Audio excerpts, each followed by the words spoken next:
ആർത്തിരമ്പിയ ആൻഫീൽഡിനെ നിശബ്ദമാക്കി Manchester United. ലിവർപൂളിന്റെ തട്ടകത്തിൽ ഒരു ദശാബ്ദത്തിനു ശേഷം വിജയകാഹളം മുഴക്കി റൂബൻ അമോറിമും സംഘവും.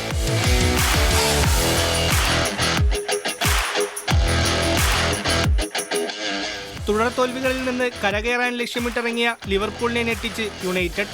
ചിരവൈരികളുടെ പോരാട്ടത്തിൽ സ്വപ്നതുല്യമായ തുടക്കമാണ് യുണൈറ്റഡിന് ലഭിച്ചത്. മത്സരത്തിന്റെ 2-ാം മിനിറ്റിൽ ബ്രയാൻ എംബ്യൂമോയിലൂടെ മുന്നിലെത്തി.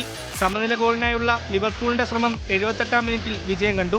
ഡച്ച് താരം ഗാക്പോയിലൂടെ ലിവർപൂൾ ഒപ്പമെത്തി.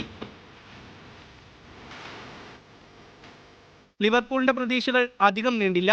84-ാം മിനിറ്റിൽ ബ്രൂണോ ഫെർണാണ്ടസിന്റെ പാസ് തകർപ്പൻ ഹെഡറിലൂടെ ലക്ഷ്യത്തിലെത്തിച്ച് ഹാരി മാഗ്വയർ യുണൈറ്റഡിനായി വിജയ ഗോൾ നേടി.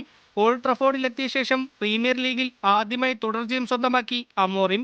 ആർനെ സ്ലോട്ടിനും സംഘത്തിനും വീണ്ടും കാലിടറി. ആൻഫീൽഡിൽ ലിവർപൂൾ വീഴുന്നത് 400 ദിവസങ്ങൾക്ക് ശേഷം. സ്പാനിഷ് ലീഗിൽ ജൈത്രയാത്ര തുടർന്ന് റയൽ മാഡ്രിഡ്. എവേ മത്സരത്തിൽ ഗെറ്റാഫയെ വീഴ്ത്തി ലോസ് ബാംഗ്ലോസ്. മറുപടിയില്ലാത്ത ഒരു ഗോളിനാണ് റയലിന്റെ ജയം.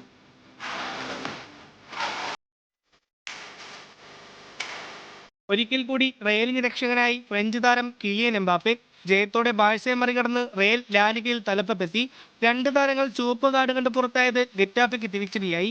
അമേരിക്കയിൽ മത്സരം നടത്താനുള്ള ലീഗിന്റെ നീക്കത്തിനെതിരായ പ്രതിഷേധം ഇന്നും അരങ്ങേറി. Sports desk news Malayalam.